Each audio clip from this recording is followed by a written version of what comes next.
Hi, I'm Nate Regier, CEO and founding owner of Next Element Consulting, a global firm dedicated to transforming cultures with compassionate accountability. On this show, we're going to talk about how compassion and accountability are not at odds.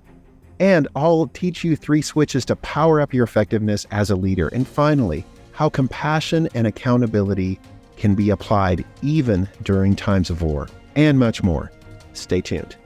Welcome back to part 2 of our delicious conversation with Dr. Nate Regier. He is a former practicing psychologist, expert in social, emotional intelligence, interpersonal communication, conflict skills, and leadership. He's recognized as a top 100 keynote speaker. He is a process communication method certified master trainer. He's also a podcaster on Compassion with Dr. Nate. Great show. You should listen in, look it up. And he's the author of 4 books, Beyond Drama, Conflict Without Casualty, Seeing People Through, and his latest book, which we've been talking a lot about here, which is called Compassionate Accountability. We talked about really what is conflict in part 1. By the way, if you didn't get to listen to part 1, go back, click on it, listen. There's a lot of notes for you to take because it really is an important subject, particularly in the world that we're living in right now, because we talked about conflict. I mean, we think about accountability as being a conflict thing. Well, what is conflict? We talked about what that is in part 1 of the show. We talked about what we struggle with and how struggle is important and how there are 4 ways to struggle, 3 of which don't help us, but there's a 4th way that can allow us to really come together and make a big difference. He talked about the 3 switches of compassion and compassionate accountability and what they are and how to tap into those. And we talked about even war. We're going to dive into that a little bit more, but I want to dive deeper into the practicality as we go here, because at the end of part 1, we were talking about when you know that something is good, but you feel this internal resistance. We've all had it. We've all been in a conversation with somebody where you're like, I know they're right, but our ego gets in the way and we can't really get that out of the way. And I'm asking Nate because he is a former psychologist. He and I have had many conversations about how our psychological development. When we're confronted with somebody that we're holding accountable, Nate, who is clearly just in resistance, like they don't have any rational argument for why they're resisting. It's innate. It's part of this, it's the part of their emotional source code and their anatomy of meaning, as you and I talked about on your show. What's the option? What are we left with as a leader? We can see great potential in this person, but they're just in opposition. That's just where they are. Yeah. Well, I think down deep, everyone wants to feel valuable. They want to feel capable, and they want to feel responsible, which means they can be an agent around the things that matter most to them.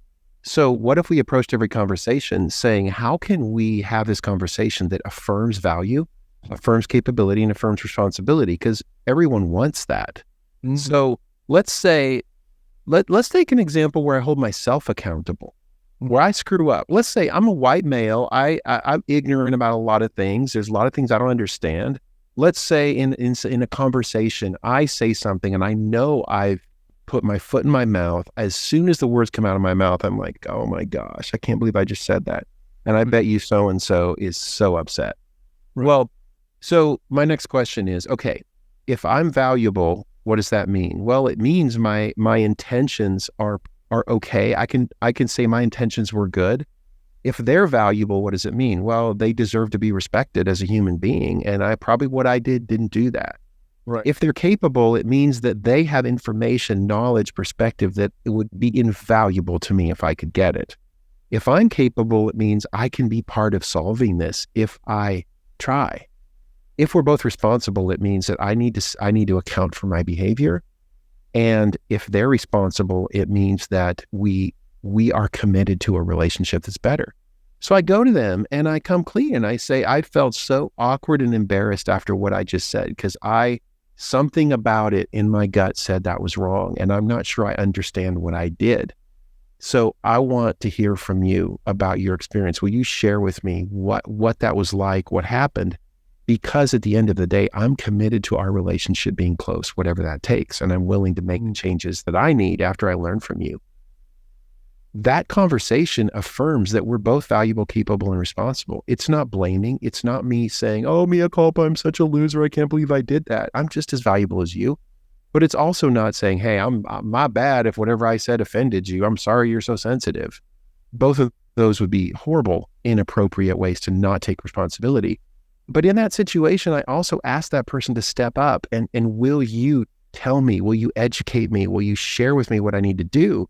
That may not be comfortable for them. They may not want to do that. But what I'm saying is it matters to me to be in a closer relationship with you of mutual respect. And that takes both of us. But at the same time, people do get into this need to be right situation. Yep. So what do we do in that? Because sometimes it's like, well, go away and get yourself educated. Yeah. Let's say I'm a nurse manager, and nurse managers have some of the hardest jobs in the world right now. Turnover in nursing is just horrible. And let's say I'm running the ER department, highly critical, really high stakes department. I need good staff that are going to show up, and I'm struggling with turnover. I have a new employee, a new nurse. She's not really doing so great, but I need her there. She's a warm body, but her behavior is starting to make me concerned that we could have a liability problem on our hands, a mistake that is unrecoverable. But I'm afraid that if I say something, she's going to leave and say, I don't have to put up with this, right? I'll go work somewhere else. Right? So I'm as a manager stuck. Do I hold this person accountable, or do I keep the peace and keep her here? Yeah. So you can't choose one or the other. If you choose one or the other, everybody's going to lose, because that nurse deserves the truth. She deserves support. She deserves to be performing to her capacity. So does the hospital deserves her to do that. Me as a leader cannot back down from my accountability. It is my job to make sure that this department is running according to the rules. So what if I did this? What if I went to this nurse and I got vulnerable, put my ego aside and said, I'm struggling between a rock and a hard place. On the one hand, I really need warm bodies. On the other hand, I'm noticing a pattern of behavior that could put us at risk. It's really important to me that we fix this. And I'd love to hear where you're coming from and how you're experiencing what's going on in your first 3 weeks of employment. Because at the end of the day, it is my job to make sure that this is a well-run department. Real life situation, this really happened. And the nurse manager didn't know, is this nurse going to walk, or is this nurse, what's going to happen? Or is she going to go, oh, my bad, I'm so sorry, I'm a victim. Here's what the nurse did. She cried and she said, thank you for creating a safe place where I could tell you what's really going on with me. Here's what I'm struggling with. I would love your help. I want to be an employee here. So they worked out a plan. The performance improved. This nurse became an ambassador for the program and started bragging to all her friends about how great it is to work for this manager that cares about her and wants her to become a better nurse. Now, this nurse is recruiting people. Right. Now, all of a sudden, you've shifted the tables on our problem with retention. Can we talk about it from the other side for a moment? Because oftentimes the challenge is up the ladder.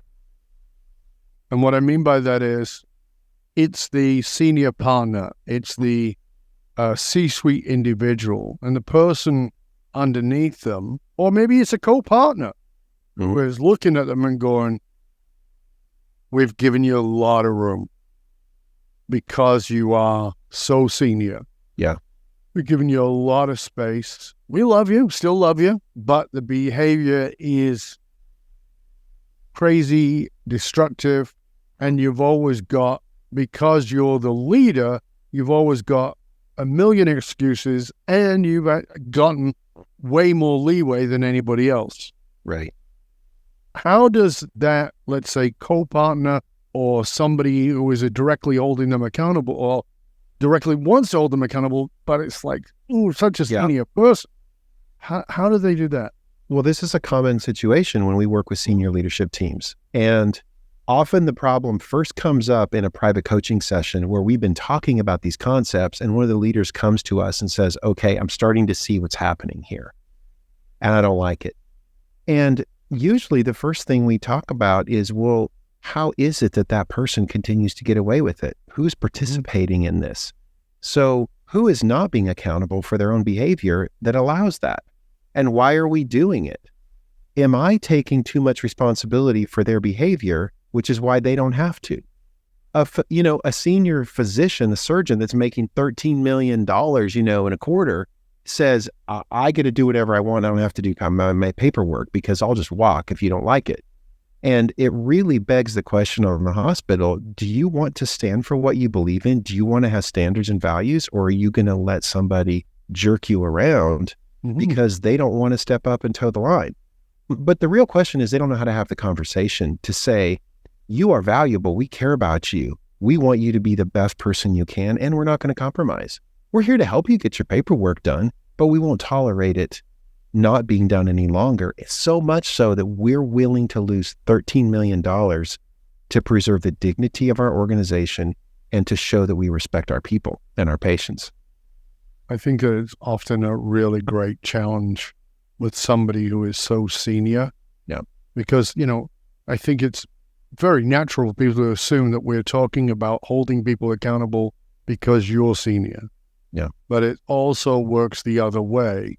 And I think that we can't dismiss the fact that this takes courage, because if you hold someone senior to you accountable, you could be out on your ass. Oh, you could. You absolutely could. And that's the risk we take sometimes. And often the challenge is I don't know how to do this in a way that doesn't expose me. I was coaching the CEO of a large Midwestern kind of really blue collar manufacturing kind of an organization, happened to be a woman, very rare in this industry. She had worked her way to the top of the corporate ladder by being a dick and acting like every other male that she was emulating, because that's what we do. But what she started realizing is she was losing her soul in the process. And she realized, I can't do this. I'm hiding parts of me. I'm not showing my true self. This is not who I was meant to be. This is not aligned with my purpose. But her question was, her fear was, but if I start acting genuine and showing my soft side, no one will respect me anymore. And so she had to get some coaching to start learning, how do you make it crystal clear that this is how it's going to be without throwing anybody under the bus, and while preserving dignity, and while inviting people to be part of the solution? How do you have those high standards but involve people in the process? And once she started trying those new skills, her street cred went through the roof, and she started regaining her passion and purpose as a leader. Yeah, I think that's the other thing. Certainly this show is not about that, but it's oftentimes, particularly for women, I think that because men have ruled business and leadership for so long, that often women start acting like men. Yeah. When we need women leaders. I remember when I wrote the emotional source code about Donald Trump, and I said part of the reason that he will do well is because Hillary isn't a woman. Hillary had become a man. She lived in a man's world, and she spoke like a man in leadership. And people who were saying they wanted something different were seeing, I'm going to get another man, only it's in a woman's body. And that was enough to put them off. Aside from all the political other stuff, and we can go into all kinds of debates about what that was, but it's that ownership of self. Yeah. That's the accountability I really hear you talking about. It's like, can you own who you are without disenfranchise or compartmentalizing or devaluing part of yourself? And can we, whoever we are, hold you to that, to being your very best self? And that's where the compassion comes in. Is that? It is. It's so true. And it's like completely flipping the tables. Is we think that if we stop trying to put the pressure on other people, somehow we're going to lose. When the reality is when we stop putting the pressure on ourselves to control everything, then other people can step up and be part of the solution. And when we actually can accept that we are both valuable, we are both capable. But I think the problem becomes when I want to be more capable than you, and then I wonder why you never step up. I come in and swoop in with solutions all the time, then wonder why you're not towing the line, and then I complain that I'm doing all the work. It's like, look in the mirror, man. You're digging your own grave here. If you want a different outcome, change your behavior. People are very blind to that, Nate. Very blind. They're very blind to that. It's like, why don't people just step up? Yeah. I remember working with a couple of years ago when I was a psychologist, and this couple came in, and she said, he needs to fix this, and she had this list, right? And I said, okay, that's good. And she says, can you help him with that? And I said, none unless he wants it. I said, it's not about you. I said, looked at him and said, do you want those things? And he said, yes. And I said, if you could pick one, what is the one thing? And she immediately jumped in and said, it's this. And I said, okay. I asked him, what is it? And he said, that is it. I said, do you want to fix that? And he's like, yeah. And I was like, okay. She said, can you help him? I said, absolutely I can, but here's the problem. Yeah. And she went, what? I said, you won't like the result. And she said, what do you mean? I said, because you have the upper hand by that always being the problem. And I'm going to take your upper hand away. And it's very much like that with leadership. It's like, well, why don't people step up and be accountable? Well, why don't people come in with solutions? Because you don't give them any room to do that. You're not creating any space for that. You like the leverage, the advantage of being able to complain rather than be part of the solution. And you're asking people here in this compassionate accountability to say, let's bring both of us to the accountability side rather than just one. That's a great point you bring up. And that is really the difference between drama and compassion. With drama, the only goal, the only modus operandi is justification. Every one of those ways of struggling allows us to be able to say, see, I was right. They never step up. See, I'm always the one coming in with solutions. See, nobody cares about me. The problem with compassion struggling with people is you don't get to be justified because the only MO is effectiveness and creation. And when that's your goal, ego goes away or has to go away. Personal agendas have to be put out on the surface so that you can deal with them. And we have to be vulnerable. Without those, we can't be effective. Let's go to the big stuff. Yes. We are living in a time with more and more authoritarian leaders. We're living in a time where people are feeling threatened by all kinds of things. Yeah. Economically, housing, prices, like I said, authoritarian leadership, 2 wars going on. How do we implement what you're talking about into, well, let's start at the global level. Like, what is the application for this at a global level? And you've said this several times, is those that control the meaning influence the tribe or influence the group. And I think when there's crises, when things happen, we look to our leaders for how are you going to make meaning out of this? Yes. 9/11 happens. We look to our leader. What does this mean? And imagine if our first response was the 3 switches of the compassion mindset. If they were all on right now, how would we make meaning out of this? Well, the reality is we're vulnerable. That's the world we live in. We don't want to be, but we are, and it sucks and it hurts. Same is true for COVID. Despite our best efforts, every day, everyone is trying to keep us safe, and yet a pandemic can happen. That's the world we live in. If we could acknowledge that and know the vulnerability, then the next question is, we're all capable. So as a nation, as a community, as a global, how do we come together to solve the problem instead of turning it into somebody's got to be right and somebody's got to be wrong? And then with the responsibility switch on, the real question is, how are we all part of the problem and all part of the solution? We didn't get here. We didn't get to 9/11 just because everybody has it out for us and we've never done anything wrong and we're such a victim. If that's how we want to think about it, we're screwed, right? Or that is how a lot of people think about it. Of course. Or, COVID, America, we're the perfect country. We knew everything wrong. And they're trying to get us with this COVID, thing that they brought in from so-and-so. Well, that's convenient if we don't ever want to look at how we could be part of the solution, because then we can just always turn it into an us versus them war. So, like you said, the leaders define the meaning, and depending on which switches they want to turn off, you can predict the narrative and how it's going to go. So if I'm going to be put you under a little pressure right now, but if I'm going to do that and I say, okay, so let's have you talk to or guide the people of the Middle East right now with what's going on, because it's so like they've got their feet planted in set concrete when it comes to ideas. Where do we go there? Because I mean, and I'm saying them because, and to be clear, because I'm fascinated, as you know, I look at meaning. I'm fascinated to hear how people are out in protest Israel, which, is not exactly squeaky clean. There's very few people standing anywhere near the middle. They're very much on those outer edges.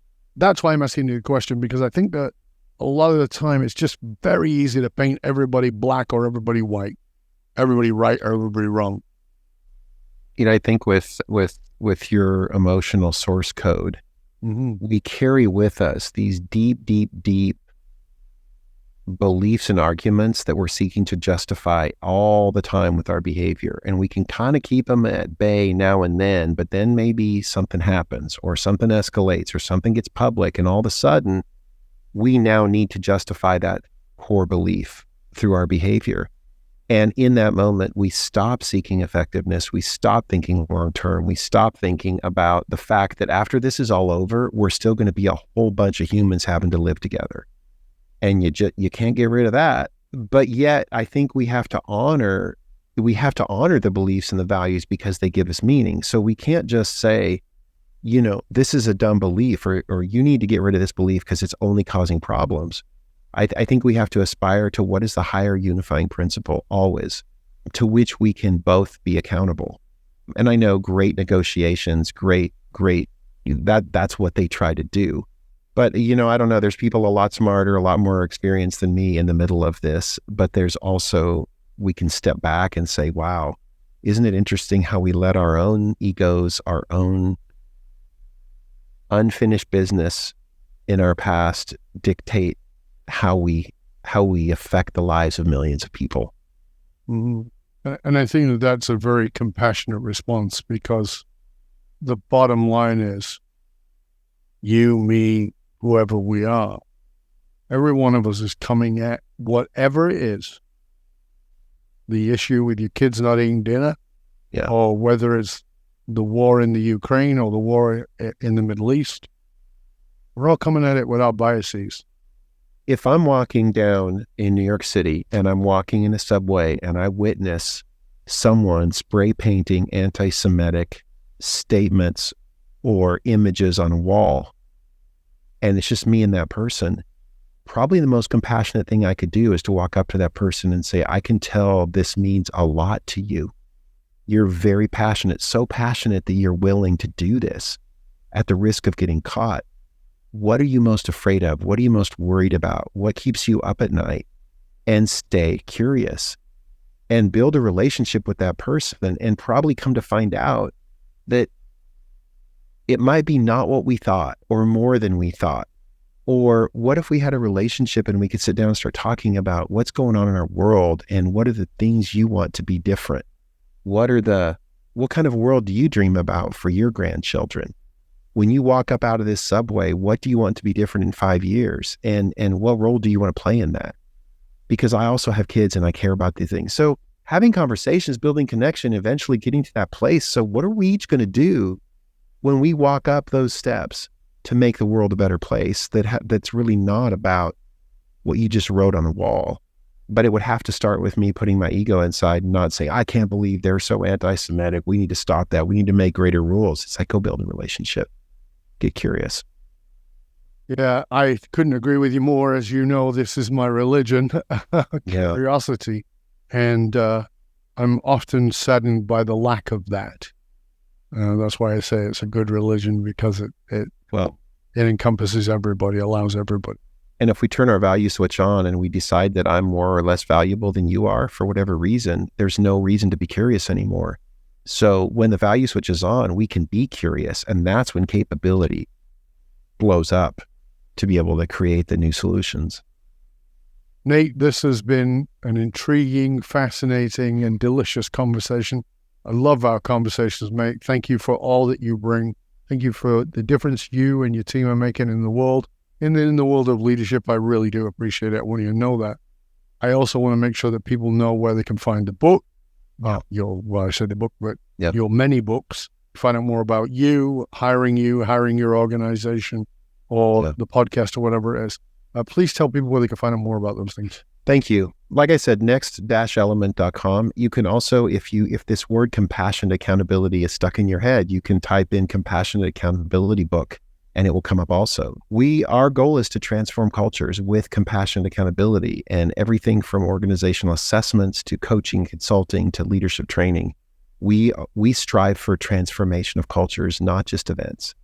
Dov, to show you how much I love being on your podcast, respect you, I did wear my favorite shirt today because I know you like good shirts, right? I like pretty shirts. Yes. So I wore my lavender shirt for you. It's kind of my edgy one, and I pulled it out just for this. Thank you, sir. I really absolutely. That's great. Well, Nate, as I said, it was a pleasure and honor having you on the show. Always is. I hope that you'll stay with us to the end. And for you, dear listener, remember, as I said, those who control the meaning for the tribe control the movement of the tribe. Who's dictating your meaning? Is it you? Business and political leaders committed to positively shaping the landscape of business, of politics, know that they've got to tap into what drives human behavior. That is the emotional source code and the anatomy of meaning that comes out of that. And I am Dov Baron. I show businesses, teams, and leaders how to harness the emotional source code to move their tribes, because unified, actualized meaning is the monolithic difference between mediocrity and greatness, both for individuals and for companies. I want to thank you for sharing the show with everybody you know. Till next time, stay curious, my friends. Stay curious about how you can apply compassionate accountability, how you can look at people and discover what is their value, what are they capable of, and take responsibility for yourself rather than trying to take responsibility for everybody else. There's a way to come together, and this show was all about that. I want to thank our guest, Nate Regier, Dr. Nate Regier, and for you, dear listener, I want you to remember that I am Dov Baron. I'm here to assist you tapping into the deepest meaning to reach that next level of clarity, focus, purpose, and profit in your business, your life, and your leadership impact. And I am out.